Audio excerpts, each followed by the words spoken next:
producción de ficción respecto de hechos históricos que decía ahora Alejandro, por una razón, porque me parece que se podría enfrentar el mismo problema de dos maneras. Uno, llevando a cabo la misma historia que decía Alejandro, pues viendo las memorias, los trabajos, los ensayos que se produjeron en aquella época. Hay gente que esto lo ha hecho extraordinariamente bien y está bien documentado, porque muchos de los personajes que aparecen aquí tienen sus propios trabajos y tienen sus propias descripciones. Pero me parece que eso no le hubiera permitido imaginar, darse cuenta de la psicología, porque son historias que están narradas, e insisto, muchas de ellas están bien narradas. Pero cuando hace una inversión y se pregunta, ¿qué hubiera pasado si Santana no se queda en el poder? ¿Qué hubiera pasado si otros personajes aparecen? ¿Qué hubiera pasado? Me parece entonces que entra la parte más interesante del libro, que es ahondar en la psicología y en las posibilidades de ejercicio del poder político de las personas que están participando en el libro. Y aquí es donde me parece que está el asunto más interesante.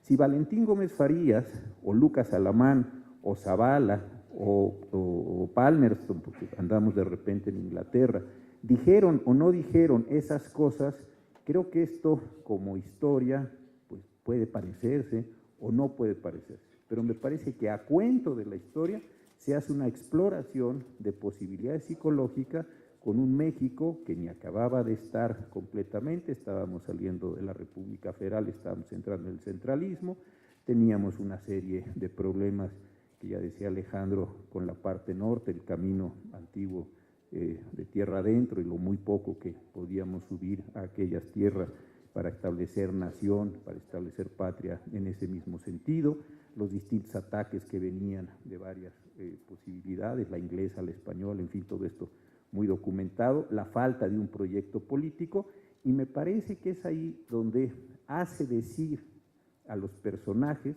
no necesariamente como personajes históricos, sino como personajes políticos, lo que a estos personajes le correspondería decir en las circunstancias que se está enfrentando. Y me parece que es una parte interesantísima de la novela. Yo, en lo personal, creo que es la mejor novela de Gerardo.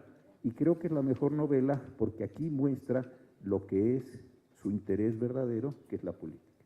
Y permite a personajes históricos bien identificados, bien conocidos por todos ustedes, decir cosas, hacer cosas respecto a lo que eran los problemas de ese tiempo. Y me parece que es el logro mayor. Así es que, Gerardo, de verdad, muchas felicitaciones, te quedó un libro muy bonito.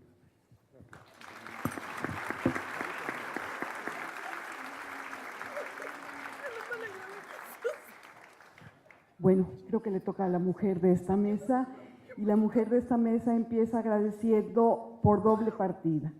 En primer lugar, por la invitación a compartir una mesa de lujo en el sentido estricto de la palabra, y en segundo lugar, porque confieso que hace tiempo que el hábito de la lectura por placer no es que lo haya perdido, sino que no tenía yo tiempo de ejercerlo. Leo mucho, porque no me queda más remedio que leer mucho por mi trabajo, pero la verdad que por placer hacía mucho que no leía, y la lectura de este libro me recordó lo interesante, lo divertido, lo qué sé yo cómo decir, que es que me atrape una lectura. El empezar a leer y no poder dejar de leer. La verdad me sucedió, Gerardo, te lo digo honestamente, empecé y quería yo seguir leyendo y de repente tenía yo que trabajar, ¿verdad? Entonces tenía yo que dejar el libro y después lo volví a agarrar en el momento en el que podía. Entonces, la verdad es que fue un verdadero placer, como te digo, me reconciliaste con algo que de aquí en adelante espero poder seguir ejerciendo, porque la verdad no vale la pena privarse de ese placer. Y yo agradezco, además de esto, pues, el que me haya recordado mi niñez y mi adolescencia, que era cuando yo sí leía literatura. Agradezco también la inteligencia y la erudición con la que me llevó por un viaje por el siglo XIX. Yo trabajo con historiadores, tengo una impronta de historiadora, yo soy socióloga, no soy historiadora, pero tengo una impronta de historiadora porque tengo 34 años trabajando en el medio de los historiadores. Entonces, sí está en mí ese chip de historiadora. Y leí con enorme, como te digo, enorme placer, me transportaste al siglo XIX, a sabiendas de que no necesariamente lo que salía por la boca de los personajes, como se decía hace un momento, correspondía con la realidad. A sabiendas de eso desde el inicio, también desde el inicio va uno, por lo menos esa fue mi experiencia, va uno identificando grandes procesos del México decimonónico de esa primera mitad. No todos los hechos son tal cual, pero muchos de los hechos sí son tal cual. La verdad es que yo me imagino que hubo toda una investigación atrás, me imagino que además el apoyo de Alfredo también y de otras personas fue importante, porque sí hay partes de la novela que son tal cual la realidad, o sea, es un retrato fiel de la realidad. Eso, pues yo en lo personal lo destaco y lo agradezco.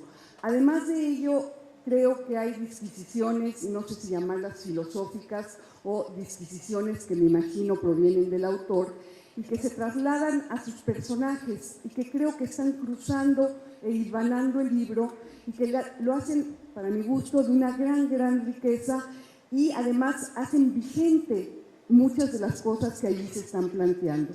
De alguna manera ya se adelantó algo, pero yo diría que hay, no sé, cuando menos, hay muchos más tal vez, pero hay cuando menos 4 grandes ejes que hilvanan y que nos llevan a pensar cuál es el papel del azar en la historia. Entonces es un punto de partida que está en el libro, se dice explícitamente en ciertas partes del libro, pero lo cruza, está ahí, ¿no? Es un trasfondo muy importante. Y ese debate, bueno, sigue en pie. Está también, por supuesto, cuál es el papel de las pasiones humanas en el ejercicio del poder. El ejercicio del poder visto en el terreno real, digamos, no está exento de esas pasiones humanas. Y aquí justamente se está destacando ello y se pone, como digo, como uno de los grandes hilos conductores. Está también cuál es el papel de la mujer en las sociedades que se están modernizando. No voy a contar tampoco el libro, no se trata de arruinarle ese placer que yo descubrí al resto, ¿verdad? Pero diría que hay una mano femenina que está atrás, no es una mano, es una narración femenina la que está atrás, y esa presencia femenina es fundamental. Cuando uno al final del libro ve a los personajes, al elenco, digamos, de la novela, no aparece ese nombre y sin embargo es la que está forjando la novela, ¿no? Entonces, está ella como con un papel fundamental, pero además no es solo ella, hay por ahí las briznas de otras mujeres, donde en algún momento se discute abiertamente el papel que debe de jugar la mujer, que no debe de jugar la mujer, y en otros, pues, aparece, como digo, como hilvanando el resto del libro. Y finalmente, el último de los ejes que yo también quisiera destacar es justamente el papel de la política en el ejercicio del gobierno. ¿Cuál es ese papel que debe jugar pues los arreglos políticos, entendida la política como la capacidad de eso, de encontrar arreglos, entendida la política como la posibilidad de que proyectos encontrados puedan en un momento dado encontrar puntos de contacto, o sea, aquellos proyectos que en un momento dado pueden parecer antagónicos, en un momento dado también, a través de la política, pueden encontrar esos puntos de contacto. Me parece que estos 4 elementos son, como digo, los que van hilvanando las distintas partes del libro, que por lo demás también debo de decir, en términos de redacción, es muy rico, es una redacción muy sencilla y a la vez, como decía al inicio, muy erudita, no atosiga, digamos, la erudición y la inteligencia, y eso es muy difícil, porque en general cuando uno lee libros así, que están tan marcados con esas dos cualidades, uno acaba diciendo, bueno, puede ser un poco pedante, no es un libro pedante y pudo haber sido un libro pedante. Eso yo creo que es uno de los tantos méritos. Como digo, pues no se trata de contarles de qué se trata, ustedes lo van a leer y lo van a disfrutar igual que yo. Y yo simplemente terminaría diciendo o recalcando esta vigencia de lo que allí se plantea. Yo no creo que la historia se repita, coincido con Alfredo, la historia se va haciendo día a día y no hay ni casualidades ni causalidades en la historia. Ahí entrará el debate sobre el azar. Pero en realidad, para mí, como les digo, la historia no se repite y sin embargo es muy interesante, ustedes lo verán cuando lean el libro, cómo descubrimos que muchos de los procesos que se están viviendo, muchos de los antagonismos que se están viviendo, los podríamos trasladar hasta nuestros días. En pleno siglo XXI encontraríamos parte de esas luchas con otros personajes, quizá con otros argumentos, pero la lucha esta que estamos viendo ahí entre proyectos encontrados, la vamos a encontrar también a lo largo de la historia de México, yo diría que del mundo, no es algo exclusivo de nuestro país, y se repite, como digo, hasta nuestros días. Yo me quedo también con la lección, más allá del placer, la lección que nos deja el libro, en el sentido de la política como la manera de encontrar un mejor futuro para este y para cualquier país. Ese México que pudo haber sido y no fue, no sabemos qué hubiera pasado, lo contrafactual, bueno, no sabemos, como ya se dijo, no sabemos qué hubiera pasado, pero seguramente hubiera sido mejor si no hubiera habido tanto enfrentamiento. Eso sí creo que nadie puede negarlo. No podemos asegurar que hubiéramos llegado a lo que la imaginación de Gerardo nos lleva, pero sí podemos asegurar que hubiera sido un México mejor. Entonces yo, como decía, lo terminaría recalcando eso para nuestro presente y sobre todo para nuestro futuro. Estamos viviendo momentos de mucho encono que yo creo no ayudan a nadie y en ese sentido el libro de Gerardo deja una lección fenomenal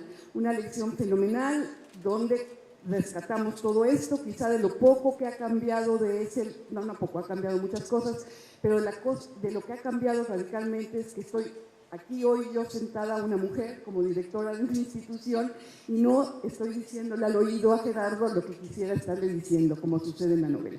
En fin, muchas felicidades y muchísimas gracias, Gerardo.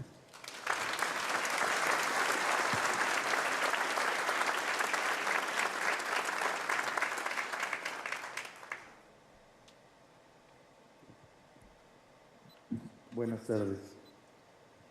Por lo general me sucede que en ocasiones como estas, el trabajo del museo no me deja preparar unas páginas y me siento fatal porque mis compañeros traen sus notas y parece que uno es un baquetón, como decimos en mi pueblo, y no nos tomó la molestia de hacerlo. Con la facilidad de palabra que tienen estos licenciados, es innecesario poner las cosas por escrito. Pero en esta ocasión sí tuve oportunidad de poner las cosas por escrito y sería incapaz de recordarlas ahora mismo si tratara de emularlos. Entonces me voy a permitir leer mis pequeñas notas, cansantes mas no infinitas, para celebrar la salida de este libro de Gerardo. Vamos a ver. Empiezan así. En la primavera del 2003, en el homenaje que la Universidad de Houston organizó a John Hart, el profesor Frederick Katz ofreció una conferencia magistral sobre el trágico desenlace del gobierno de Madero el 22 de febrero de 13, antes de que el 4 de marzo Woodrow Wilson asumiera la presidencia de Estados Unidos. En el transcurso de su exposición, a la luz de las simpatías de Wilson por la causa de Madero, el profesor Katz ensayó por unos cuantos minutos un luminoso ejercicio de historia contrafactual. Si Madero hubiera sobrevivido los hechos que conocemos como decena trágica, ¿qué habría sucedido? Mientras Katz hacía correr en sentido inverso algunas de las cintas del tiempo, el asesinato de Madero apareció en la exposición del autor de La Guerra Secreta en México como un golpe contra el presidente electo de Estados Unidos. Por ese tiempo, John Lukács le entregó a Robert Cowley el ensayo titulado La elección de Theodore Roosevelt 1912 para un libro en el que un puñado de historiadores como Lukács pusieron sus conocimientos al servicio de lo que pudo haber pasado. Lo que decía Alfredo, ¿qué tal si? En este ensayo, Lukács plantea otros dos escenarios contrafactuales en el mismo espacio temporal que las documentadas investigaciones de Katz nos han permitido conocer.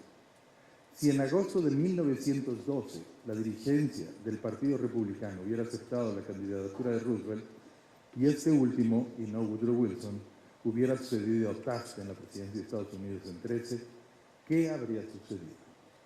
Son páginas en las que apenas asoma la historia de México, toda vez que sus detalles escapan a la mirada de Lukács, y desde luego en ellas no solo se da por sentada la suerte de Madero y su gobierno, sino también la secuela de levantamientos y protestas que provocó su premeditado y alevoso derrocamiento y asesinato en febrero de 2003. No obstante lo anterior, la elección de Roosevelt en 1912 es una atenta reflexión verosímil al servicio exclusivo de los hechos conocidos y una herramienta más para recuperar la constante novedad de lo pretérito. En esta clave leo las páginas de Si tú quieres morir. Esto es, como una reflexión narrativa al servicio exclusivo de los hechos, si no por todos conocidos, al menos sí como hemos convenido en consignar los primeros y convulsos años del México independiente. 3 voces sustentan el relato, a mi parecer. Una de ellas, la de María Inés Vázquez de Cermeño, una figura brillante. Aspasia en Aguascalientes, enamorada del joven doctor Valentín Gómez Farías, educada con los panfletos de Olimpia de Gouges y los libros de Mary Wollstonecraft. Otra de las voces, la del propio Gómez Farías, el centro evadido en la estructura misma de esta novela, y a quien María Inés conduce de la mano al mundo de la razón. A lo único que tienes que estar dispuesto es a disfrutar la vida, le dice ella, porque después de esta ya no hay ninguna otra. Y la tercera voz, la de un tal Lucas Alamán, al inicio de sus 60, luego de haber transitado de un conservadurismo radical a un liberal moderado, atormentado por el deseo de corregir los volúmenes que dedicó a la historia de México, y se pregunta si el país es lo que es gracias a la visión de un puñado de patriotas que supimos actuar con serenidad para conciliar nuestras diferencias, y hasta dónde no es el país resultado inevitable de las fuerzas económicas, políticas y sociales que convergieron en un momento determinado. En el caso del acuerdo entre un puñado de patriotas, la historia aparece como la más popular de las fantasías, como un pacto de conjurados que, como en el poema de Jorge Luis Borges, han tomado la extraña resolución de ser razonables y han resuelto olvidar sus diferencias y acentuar sus afinidades. En el caso del juego de las fuerzas económicas, políticas y sociales, Alamán es más el predecible historiador de gabinete, fascinado con sus engarces y abocado a examinar las razones de lo que ha sucedido, tanto como aquello que pudo haber ocurrido. La sombra del fracaso persigue las cavilaciones de Alamán, de donde no es inverosímil que vacile o se interrogue sobre si han sido las circunstancias las que han llevado al país por un camino, cuando bien habrían podido llevarnos por otro. El hubiera no existe, dice Leaviaga, que le dijo el general José de San Martín a un atribulado Alamán en Boulogne-sur-Mer. Si vos vivís en el mundo de lo que pudo ocurrir y no ocurrió, querido Alamán, difícilmente construirás para el mañana. Lo anterior viene a cuento tras la repentina desaparición del presidente a su regreso de Manga de Clavo al inicio de los 830. Allá le ha dicho a Alamán sin pudor alguno: no he leído ni la 20ª parte de los libros en los que usted se ha quemado las pestañas, pero sé algo que usted no ha acabado de entender. El poder sirve para que unos se salgan con la suya. Nada más. Las ideas sirven para arroparlo, para hacerlo parecer noble. No lo es. Quien se descubre así, en el ámbito de este tipo de relatos, está obligado a pagar por su arrogancia y desde luego paga.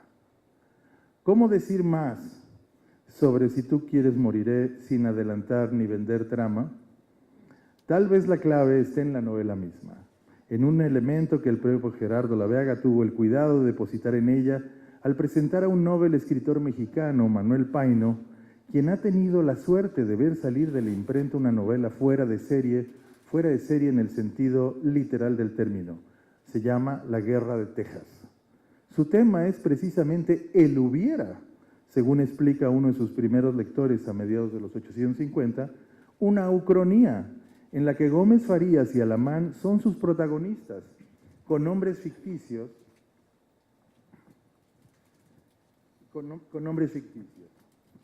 El autor imagínense, y el autor imagina que Santana recupera el poder, impone una constitución centralista y Texas declara su independencia, explica el lector de este novísimo paino.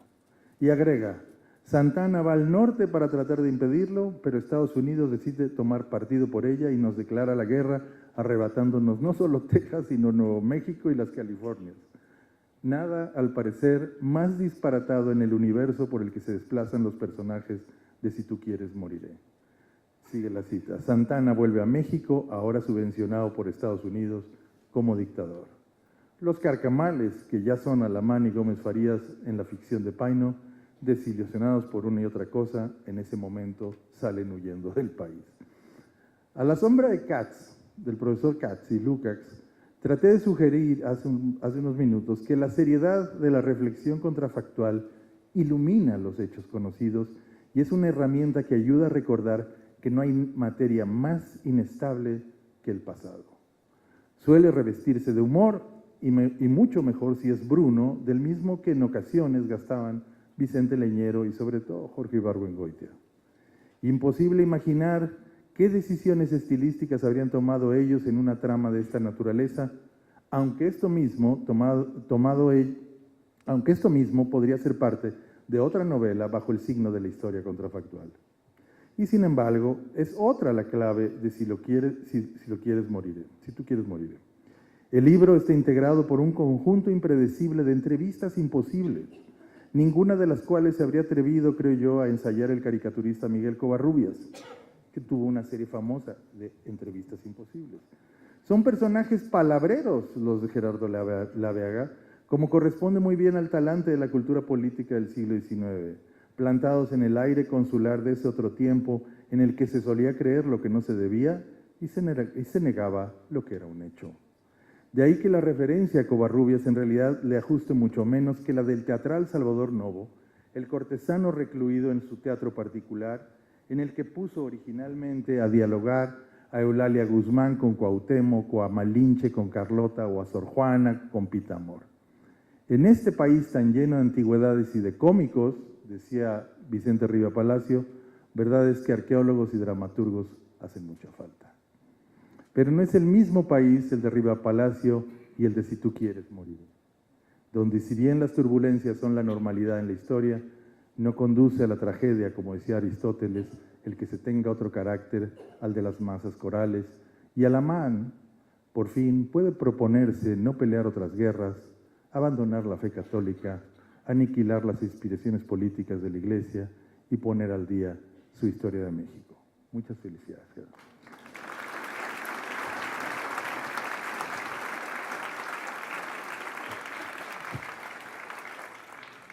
Muy buenas noches tengan todos ustedes.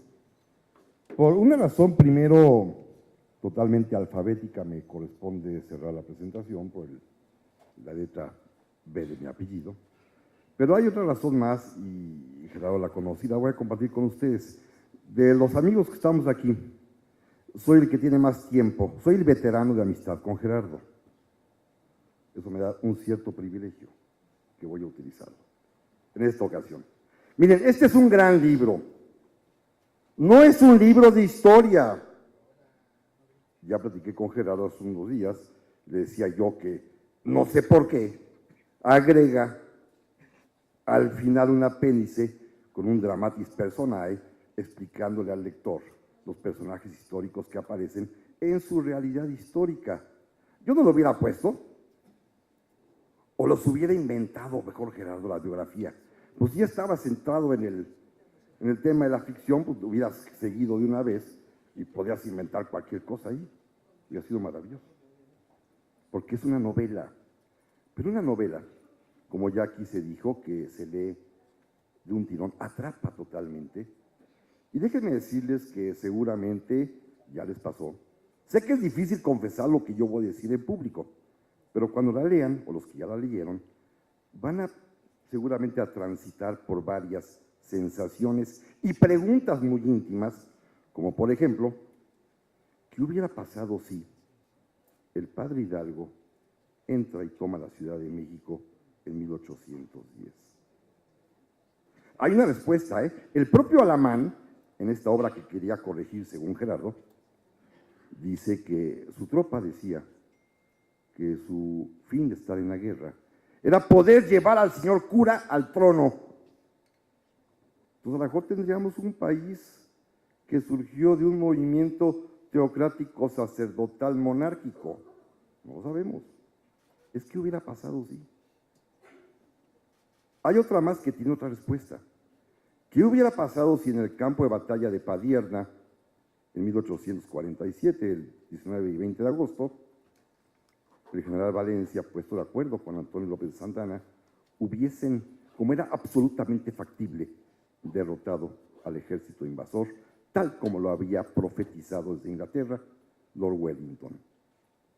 Derrotar a Scott. ¿Qué hubiera pasado? ¿Qué hubiera pasado en 1908 si a raíz de la conferencia que el presidente Díaz concedió a un periodista norteamericano, Krillman, en la que había anunciado que vería con buenos ojos el arribo de la democracia en México y hubiese dejado el libre juego y permitido que Madero accediera por el voto popular a la vicepresidencia de la República? ¿Qué hubiera pasado? Y esta otra que me corroe el alma de hace unos días. ¿Qué hubiera pasado hace 12 años? Si en la elección presidencial de 2006 se hubiesen invertido los momios finales de esa diferencia mínima de 250,000 sufragios a favor de un candidato en contra de otro, ya hubiéramos vivido lo que apenas va a pasar. Y estaría disfrutando de su pensión presidencial sin temor a que la quiten. En fin, la ucronía permite eso, y Gerardo despierta este tipo de pensamientos. Sí, por ahí hizo la señal, desaforados por completo, O sea, desquiciado el pensamiento, pero esto es porque tenemos con nosotros a un gran novelista. Al final me voy a reservar, a lo mejor me tomo unos minutos de más, Gerardo, el descubrir el secreto de Gerardo Laviaga. Pero en principio, déjenme decirles primero que Gerardo, como se lo he dicho a él, y lo sabe su señora esposa, yo creo que no tiene nada que hacer en el servicio público, que le va muy bien, cuando lo que verdaderamente da la inmortalidad es esto. Le pasa como a los buenos vinos que envejecen y saben mejor, él escribe cada vez mejor. Sin duda alguna, desde Valeria, aquella blasfema novela juvenil, a este libro, que ya que él era bueno, este es excelente. Su calidad literaria, su riqueza del lenguaje castellano. Esa es otra. Es que él trae herencia genética de conocedor del español. Muchos lo saben seguramente, pero tu bisabuelo, don Miguel Salinas, pariente mío, por eso somos medio parientes lejanos, era quizás el más perfecto conocedor de la lengua castellana en México hace más o menos 80, 100 años. Lo heredó Gerardo con ese gusto enorme que tiene por la buena letra, en el sentido de las buenas y profundas letras españolas.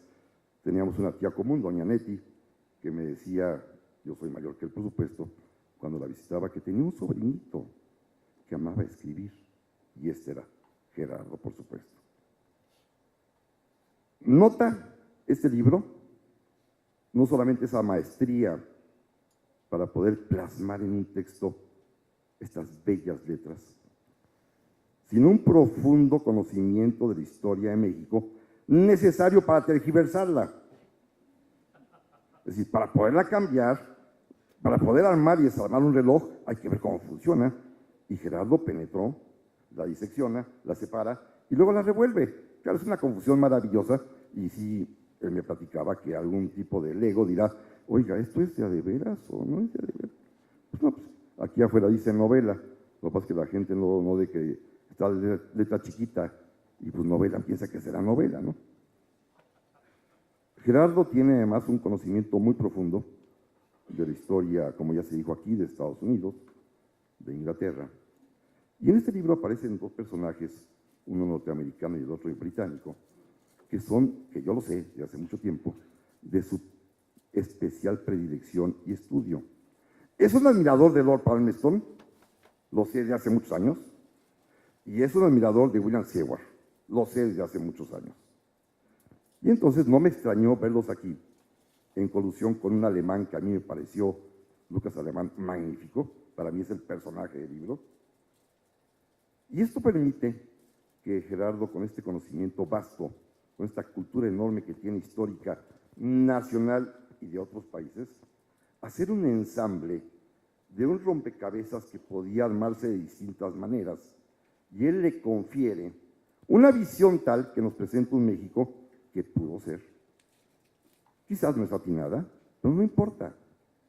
Es una visión atractiva, pero que tiene además momentos sublimes. Miren, les voy a platicar uno, no debo porque es anticiparlo, pero el momento que a mí me mató de gusto, de alegría, y que me conmovió profundamente, es una pequeña escena, Gerardo, que me parece gloriosa. Lucas Alamán, expresidente de un país que es una potencia llamada México, pasa por un edificio en la ciudad de Washington y se da cuenta que es el Instituto Sor Juana Inés de la Cruz, donde en todos los países del mundo se enseña español. Este es el símbolo de ser potencia, que no es económica nada más, sino que los países que lo son transmiten además su cultura. Está el Instituto Goethe alemán, la Alianza Francesa para estudiar francés, el Dante Alighieri para estudiar italiano. Bueno, Gerardo imagina que hay un Instituto Sor Juana en todo el mundo para enseñar el español de México. Cuando lo lean verán que es una visión sublime de la mexicanidad más exaltada y, francamente, más maravillosa. Pero déjenme, para no aburrirlos, decirles el secreto. No es un libro de historia, es un libro para hoy. Hay un mensaje clarísimo, político, como bien dijo José Ramón Cosío, en el que aparece un Gerardo Laviaga que en la fachada, en el antifaz de este libro, parece jocoso y divertido, pero es el de un dolor enorme por un México que está como está. Déjenme leerles dos líneas que encierran el contenido auténtico de este libro, que repito, no es para deleitarnos imaginando un pasado que no fue, sino es para preocuparnos por un futuro que no sabemos cómo será.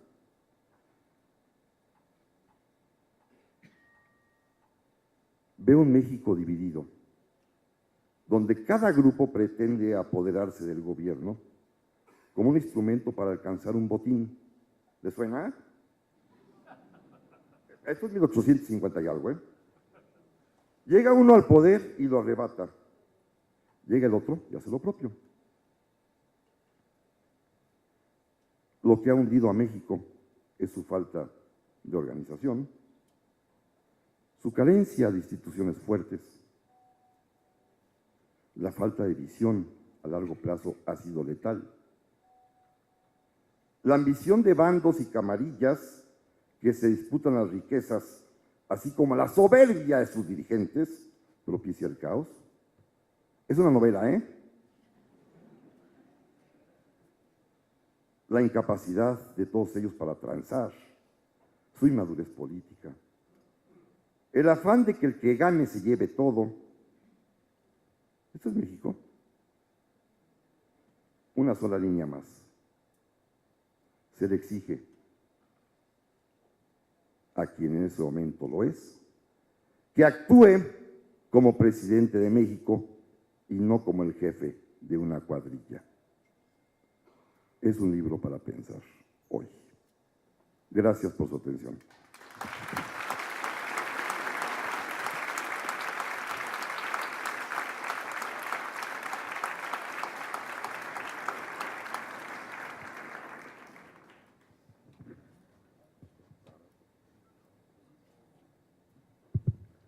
Hola, ¿qué tal? Buenas noches. Me da mucho gusto estar esta noche, esta tarde, en el Salón Torres Bodet, el Salón de Antropología. Muchas gracias por la hospitalidad al director del Museo, Antonio Saborit. Gracias por permitirnos estar a todos aquí. Muchas gracias a Alfredo Ávila, un historiador al que yo admiro. Lo que él dijo sobre los Lizardi, que está en la novela, fue una idea que él me sugirió para meterla en la novela. Y fue espero haberla introducido correctamente, Alfredo. Me da mucho gusto escuchar a José Ramón Cosío, José Ramón no solamente es un muy buen amigo mío, sino, como lo he dicho, junto con algunos otros, en muchos sentidos, como puede serlo Abraham Zabludovsky y algunas otras referencias, es casi como un hermano mayor. Siempre me refuta José Ramón y me dice, bueno, pero no tan mayor, ¿no? Un hermano mayor. Me da mucho gusto estar aquí con Diana Guillén. Diana, muchas gracias por tus palabras. Muchas gracias, Antonio, por lo que dijiste. Me gustó mucho lo que dijo Aspasia en Aguascalientes, refiriéndose al personaje femenino. Una mujer en el siglo XIX no podía actuar en política, tenía que hacerlo a través de un hombre. Y esa es la protagonista de mi novela, una mujer que lo hace a través de un hombre y escoge a don Valentín para actuar. Respecto a Manuel, mil gracias no solamente por estar aquí, por lo que dijiste. La primera persona con la que yo comenté el proyecto de esta novela fue Manuel Villalpando. Manuel no lo dijo, pero fue mi maestro de historia en la Libre de Derecho. Y es una obra al que yo siempre sigo, escucho, y al igual que con José Ramón, lo tengo de referencia. Pero lo más importante de todo, más que a mis presentadores, muchas gracias a ustedes por acompañarme. 2 minutos más antes de pasar a un brindis. Mi idea original era escribir una historia novelada de la época más importante de México y, paradójicamente, la más olvidada. Porque todos estudiamos en la escuela la época prehispánica, la conquista, la colonia, la independencia, la reforma, la revolución, pero pocos estudiamos la época fundacional, el periodo que va de 1824 a 1834. Y en esos 10 años pasó todo. La primera constitución que tuvimos no fue la de Apatzingán de 1812, esa del Reino de la Nueva España. Tampoco fue la de Apatzingán, que fue un proyecto buena onda del padre Morelos. La primera constitución que tuvimos fue la de 1824. Y ese año, con los desgarrones de federalistas, de centralistas, de liberales, de conservadores, del ejército, del clero, bueno, el país se desgajó. Y cuando yo estaba escribiendo esta historia dije, qué lástima que pasó esto, y qué lástima que pasó esto, y cómo pasó aquello. Y de pronto dije, bueno, y si hubiera pasado las cosas de manera distinta, y decidí cambiar un pequeño ingrediente. El general Santana, cuando va a deponer a Gómez Farías, mete su caballo en un agujero, mete la pata en un agujero, se proyecta el jinete y se rompe la cabeza. ¿Qué habría pasado con México sin Antonio López de Santana? La idea del azar es permanente. Ya lo decía Alfredo, lo decía Manuel, lo decía José Ramón, lo decía Diana, lo decía Antonio. La historia es un conjunto de casualidades. Ya que la historia pasó, nos gusta decir que todo fue así. La teoría del caos no la inventaron los políticos, ni los economistas, ni los demógrafos. La teoría del caos la inventan los meteorólogos. Y dicen, mañana llueve en la Ciudad de México. Presión atmosférica, velocidad del viento, temperatura, mañana llueve. Y no llueve. ¿Qué pasó, hermano? ¿No que iba a llover? No, es que hubo un incendio en la Marquesa, entonces se le calentó mucho el ambiente y las nubes, en vez de bajar, subieron. Y ya no llovió. Un pequeño detalle en la teoría del caos cambia todo. Pero toda la historia de la humanidad es eso.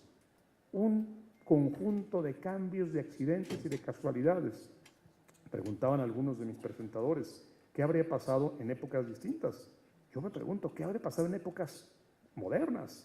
Quise decir muchas cosas políticas. Bueno, más que decirlas actualmente, quería que no perdieran vigencia y por eso recurrí a la historia. Nunca he visto la historia como un estudio del pasado. Siempre la he visto como una proyección hacia el futuro. Hay una frase que alguna vez comentábamos, Manuel, del poeta Heine, que decía, el historiador es un profeta que mira hacia atrás. El profeta siempre dice qué va a pasar, pero mirando hacia atrás. Y en la medida en que la historia nos sirva como una maestra, como una perspectiva, como una luz, es una maravilla. Hace mucho tiempo que yo perdí la fe. Mi fe religiosa la he compensado mucho con el estudio de la historia. ¿Qué hizo Hammarskjöld en esta ocasión? ¿Cómo resolvió el problema Theodore Roosevelt? ¿Cómo lo hizo Franklin Delano Roosevelt? ¿Qué habría hecho Jaime Torres Bodet en esta coyuntura? Y la historia me es de una utilidad fantástica, porque me permite prever que esto ya va a pasar, que así son las cosas, que la naturaleza humana no cambia. y ya uno se vuelve más desencantado, se vuelve más curtido, y la historia siempre tiene que ser una guía, una luz, un faro. No los quiero abrumar, les agradezco muchísimo su presencia esta tarde, y les hago una invitación a que nos preguntemos, ¿el hubiera existe? No el hubiera decir, bueno, lo que ya pasó ayer o antier, hace 20 años, ya no existe. Pero ¿qué tenemos que estar haciendo hoy, todos y cada uno de nosotros, para no lamentarlo en 10 años? ¿Qué tenemos que estar haciendo hoy para poder decir en 20 años, lo hice bien? Y no decir, caray, si en 2018 hubiéramos hecho esto, si hace 5, 10 o 20 años que es hoy, hubiéramos hecho aquello, ¿cómo estaríamos? Creo que esa es la gran invitación y muchas gracias por acompañarme y por leer mi novela. Buenas tardes y los invito al brindis.